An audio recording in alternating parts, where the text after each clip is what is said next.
What's going on, guys? Welcome back to my channel. Hope you're good. I'm starting a new series, so bodybuilding / weight training, but with a limited amount of equipment. So if you train at a CrossFit box, you're a weightlifter or you're a powerlifter, and you only have barbells and dumbbells, but you don't have resistance machines, I'm going to show you how I incorporate bodybuilding style training in a CrossFit box that you can implement to your training and explain why I do certain things in certain ways. So I hope you guys find a lot of the information useful and you can implement it into your training. Let's go.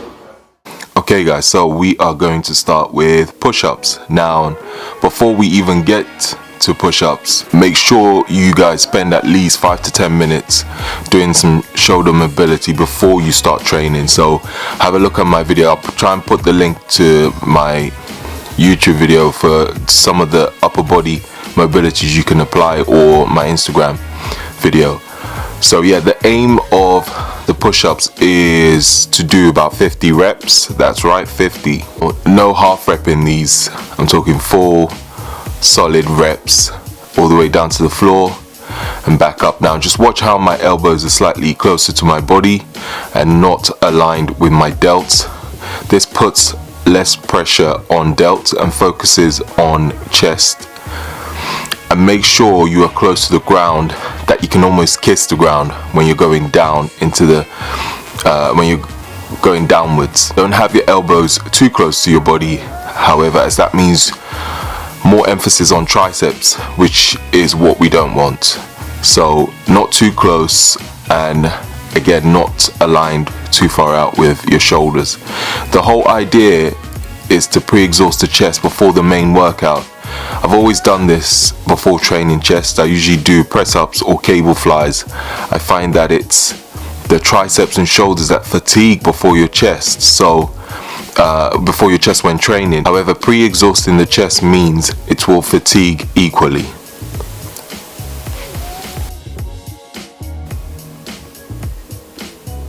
So we are now on to the bench press. Before we start benching, I want to emphasize that this workout is all about time under tension, no ego lifting, focus on tempo, and also focus on contracting the chest every single rep. Each set the tempo changes, so make sure you don't go too heavy on weight, as you will understand why when we get to the workouts. I'll write in the description box below the exercises, sets, rest, and also the tempo. So let's begin. So with the bench press, we will be aiming to do 4 sets on the bench press, and then we will be supersetting with dumbbell incline flies. So with the first set on the bench press, we will be doing 15 reps at a 2-second eccentric tempo. What that means is when bringing the bar down towards your chest, it will take you 2 seconds. So count it out loud if you need to, or count it in your head, 1, 2, and all the way back up, as you can see in the video. And then after 15 reps, we will be supersetting with dumbbell flies with a 2-second eccentric and a 1 to 2 second squeeze off the dumbbells at the top of the movement. Again, as you can see in the video, with the dumbbell flies, we will be doing 12 reps on all 4 sets. So you'll be supersetting every time you do a bench press. Every set you will superset with the dumbbell flies. And so we're back onto the second set on the bench, and we're aiming for a 3-second tempo. The second set of the bench press and the third set, we're aiming for 12 reps at a 3-second tempo. And again, watch how slowly I'm going with the bar on the eccentric, making sure to maintain tension on the chest.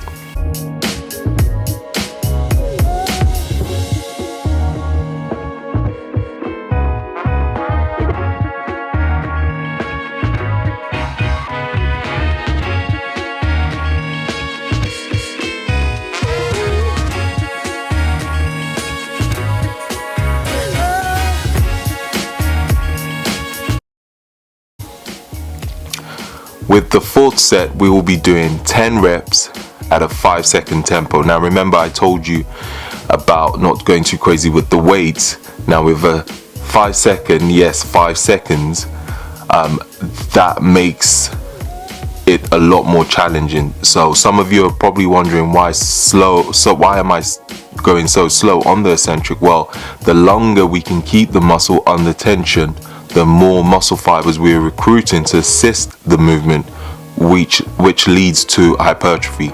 Hence, the longer you can keep the muscle under tension, the better.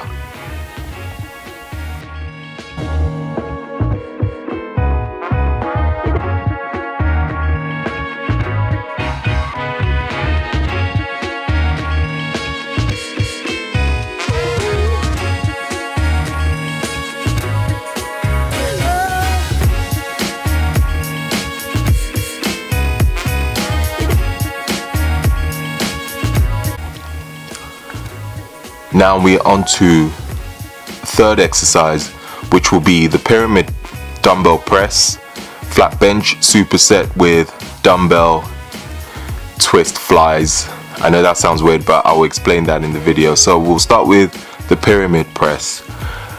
I have always done the pyramid press because it puts less strain on my delts and also allows me to fully contract my chest at the top of the movement. Make sure to keep the elbows at a slight angle and not aligned with your delts. We are aiming for a 2-second eccentric and I would say 1 to 2 second hold at the top of the movement. Make sure, as you can see in the video, to focus on squeezing both dumbbells together. As you can see, my chest fully contracts when I do that. So when you come down and you go up again, squeeze the dumbbells for 2 seconds. Why squeezing the dumbbells? Well, if you squeeze the dumbbells, that automatically contracts your chest, so you don't have to actually focus on your chest when you're at the top of the movement. Focus all your tension on those dumbbells, and that would, again, as you can see in the video, squeeze your chest together. Now we're on to dumbbell twist flies. The difference with these and a normal dumbbell flies are you will be twisting the ends of both dumbbells together, as you can see I'm doing in the video, and as you can see with my chest, it's fully contracted when I do that. So really squeeze the dumbbell together to get a full contraction on your chest. On both these movements, we are aiming for 2-second eccentric on the first and second set, and a 1 to 2 second squeeze of the dumbbells at the top of the movement. So at the top of the movement, you want to hold it for 1 to 2 seconds, and then when you going back down into the eccentric phase, you want to take about 2 seconds. And then when you get to the third set, you want to take a 3-second eccentric and a 1 to 2 second squeeze at the top. And I put an alternative for you guys also, so this will be on the floor. So if you have shoulder issues or you tend to overextend at the bottom of the movement on the bench, trust me, it makes a big difference. I actually like to do both, so alternate with bench and the floor, or you can do bench 1 week and then do these movements on the floor the next week.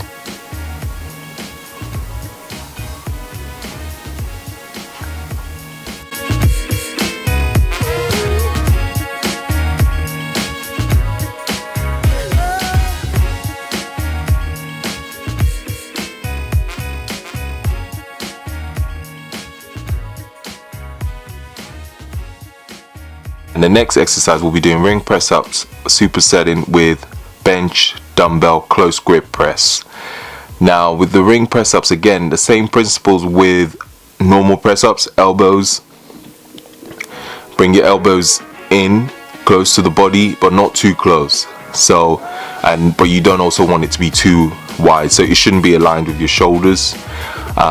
Aiming for a 2-second eccentric and push back up as quick as you can. These are tough but really good for also working on stability, so expect it to feel strange at first, and you will probably shake a little bit when you start doing this, but you will get used to it eventually. And also, to make it slightly more difficult, I have given you a second version, which is feet elevated with a bench, or you can use a box. If you don't have rings where you train, putting 2 benches or 2 boxes close together does the trick. It won't be as hard as using rings, but still better than nothing. And then we'll be on to supersetting with closed grip dumbbell press. Now this is another one where some of you might not know how it works, but I'm going to explain to you what to do. So hold the dumbbells, as you can see in the video, close together over your chest, elbows close at all times. So now this one, you're going to have your elbows really close to your body when you bring the weight dumbbells down. Again, we're going to aim for 2-second eccentric. Hold for about a second at the top of the movement. Remember, just like the dumbbell pyramid press, rather than trying to squeeze your chest at the top of the movement, squeeze the dumbbell together as hard as you can. Like I always say, squeeze the hell out of it like it owes you money, literally. Aim for about 3 sets on both the press ups on the rings and the dumbbell close grip press. Keep the rest pretty short, so I will aim for a 40-second rest.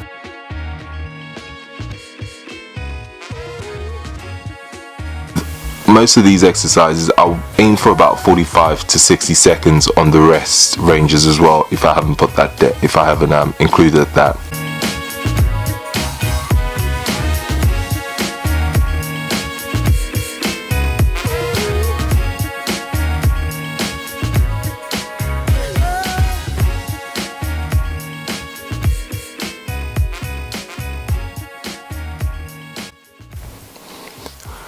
On the 5th and final workout, we're going to do some decline push-ups. I know what you guys are thinking, this dude loves push-ups. And yes, I do. This time we'll be finishing with, again, a decline push-up on a 30-inch box. So we're aiming for 50 push-ups again. However, we'll be breaking it down by 5 sets times 10 reps. Few things. Keep the rest short between each set, so about 20 seconds, no more. And also, like I said in the first push-up, make sure you can almost kiss the floor. But if, like me, your chest is twice the size, towards the end of a workout, make sure your chest touches the floor, because that's more likely to touch the floor before your face gets anywhere near the floor. So with the first set, we're aiming for 2-second eccentric, so 1, 2 down and push up. The second set, we're aiming for 3-second eccentric.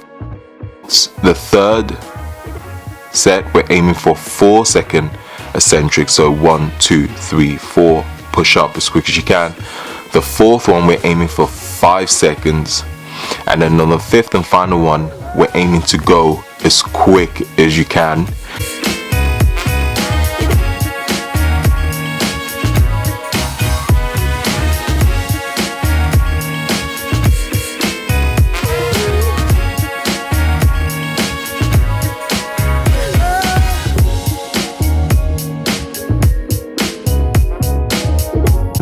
Now with this, yes, on the 5th one, you're aiming for 10 reps. However, if you can do more than 10, keep going till you literally cannot do any more. So till failure.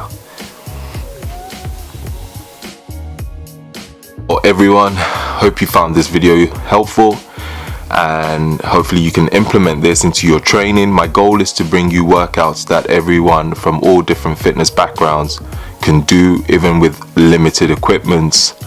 Don't forget to please leave a thumbs up if you enjoyed the video, and leave a comment if you have any questions.